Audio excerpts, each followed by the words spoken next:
En el mismo año que se estrenó Thor, se estrenó la última película antes de Los Vengadores, El Capitán América, el primer Vengador.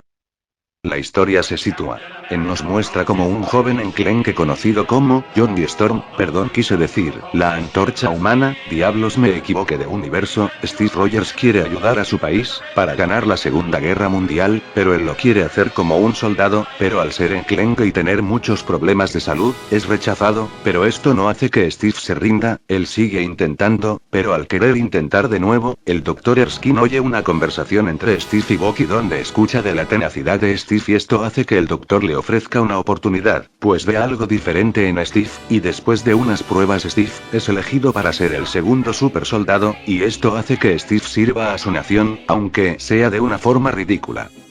La historia de la película no fue mala, pero no era muy entretenida, yo esperaba algo más serio, o al menos que me hicieran pensar, ¿acaso el Capitán América en verdad murió? Pero no lograron hacer eso, afortunadamente el villano de la película es interesante y tiene varias frases memorables, el único problema que tengo con el villano principal, es que tiene una motivación algo cliché, y afortunadamente el personaje principal no se comporta como un arrogante cretino, hubiera sido algo aburrido ver eso con un personaje como el Capitán América, pero afortunadamente no pasó eso en la película, aunque por un momento fue la burla de todo su país, cosa que fue algo ridícula, pues casi era el mono cilíndrico del país, afortunadamente esto no duró mucho, solo como unos pocos minutos, otra cosa que me hubiera gustado ver en la película, hubiera sido ver al Barón Zemo, tan solo como un villano secundario, pero lamentablemente no pudimos ver al Barón, me hubiera gustado ver a otros villanos además del Cráneo Rojo, y el Dr. Zola.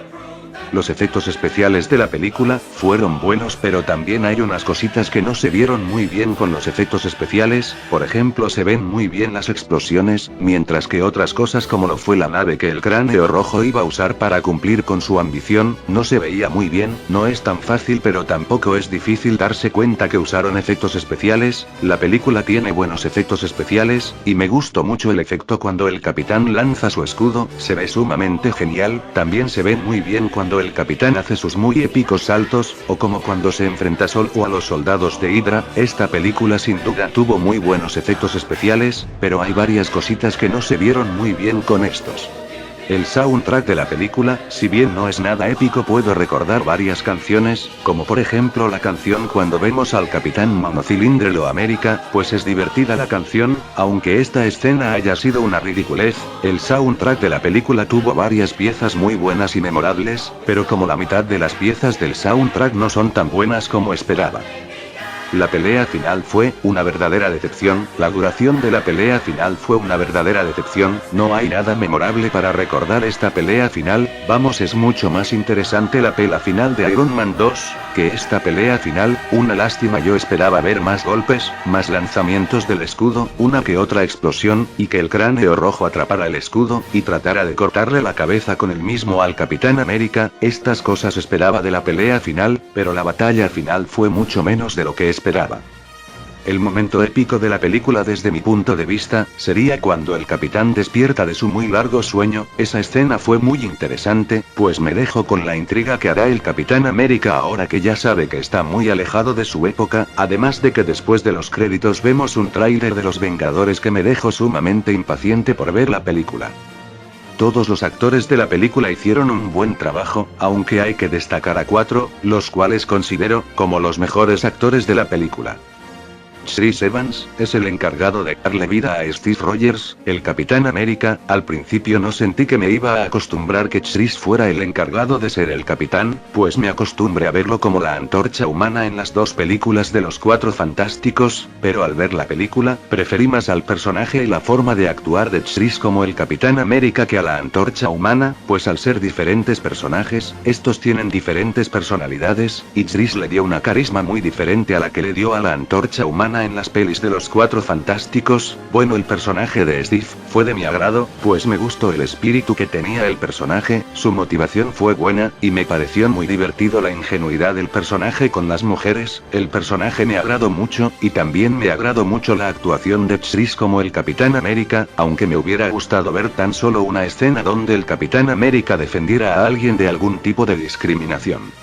Hugo Weaving es el encargado de darle vida al Cráneo Rojo, el villano principal de la película. Hugo le dio una carisma muy buena al personaje, pues por lo regular el Cráneo Rojo suena casi siempre serio en toda la película, claro, sin que se vuelva aburrido. El personaje busca y encuentra el Tesseracto casi al inicio de la película, cosa que fue algo raro. Creí que él estaría interrogando a varias personas para poder llegar a la localización exacta del cubo. Dejando eso de lado, me agradó que el villano tuviera varias frases muy memorables. El único problema es que porque habla inglés, o en la traducción porque habla español, odié ver esto en la película, o más bien, oírlo en la película. No hubiera tenido problemas si hubieran puesto subtítulos, si hubieran hecho que todos los personajes alemanes hablaran alemán, ok, debería de quejarme de la misma forma de los personajes de Thor, pero deje pasar por alto eso en esa película. Vamos, si hasta escriben en inglés, vamos, no hubiera sido difícil sacar el traductor de Google y ya, podrían haber escrito en alemán en las bombas.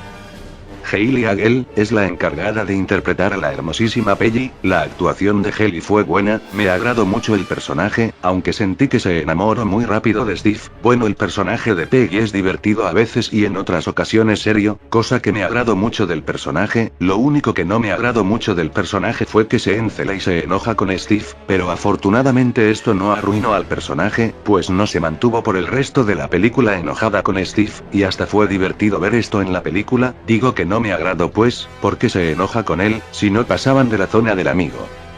Y Dominic Cooper es el encargado de darle vida a Howard Stark, obviamente el padre de Tony. La actuación de Dominic fue buena, me agradó mucho la actuación de Dominic. Es una lástima que no vuelva a actuar como Howard. El personaje de Howard es algo parecido al personaje de Tony, aunque claro, existen varias diferencias entre los dos personajes. Aunque ambos personajes son divertidos e inteligentes, no tuve ningún problema con el personaje. Solo una duda: ¿cuántos años tiene el personaje en esta película? Esa es la única duda que tengo del personaje. Los actores de voz de la traducción latina hicieron un muy buen trabajo. Bueno, el único actor de doblaje que no me gustó mucho fue Humberto Solórzano, la voz del Cráneo Rojo. No me agradó mucho la voz de Humberto para el Cráneo Rojo. Me hubiera gustado que le diera un toque de John Jameson como lo hizo en el espectacular Hombre Araña, y en las películas del Hombre Araña. Hubiera sido genial si le hubiera dado un toque de Jameson al Cráneo Rojo. Él fue el único actor de la traducción que me decepcionó, o en este caso no me agradó su trabajo. La película tiene varios chistes divertidos, que me hicieron reír mucho cuando vi la película, como el de... Ese chiste fue sumamente divertido, no podía parar de reír. Bueno, ya es la hora de que terminemos de hablar del Capitán América para poder hablar por fin de los Vengadores, pues no pude hacer la crítica de la película en su tiempo. La historia de la película no fue muy buena porque ya sabíamos que el Capitán iba a vivir, y ni siquiera lograron hacer que creyéramos que el Capitán América murió. Hubiera sido interesante si nos hubieran hecho creer que el Capitán murió. Los efectos especiales fueron muy buenos, aunque hayan habido unas pocas cosas que no se veían muy bien con los efectos especiales. El soundtrack tuvo varias piezas muy buenas, pero como la mitad del soundtrack no fue tan bueno. La pelea final fue una verdadera decepción. No hay nada memorable para recordar esa pelea final. Los alemanes hablan inglés o español según el idioma en el que elijas ver la película. La película tuvo a muy buenos actores y a un villano muy memorable. Los actores hicieron un muy buen trabajo. Los actores de voz de la traducción latina hicieron un buen trabajo, salvo por Humberto Solórzano. La película establece una conexión muy directa con la película de los Vengadores, y de algún modo se enlaza con las películas anteriores del universo cinematográfico, aunque lamentablemente la película se veía que iba a hacer algo seria, pero no lo logró. Es por esto por lo que a esta película le doy un 7 de calificación. Bueno, ahora sí pasemos a la última película para terminar con este video extremadamente largo.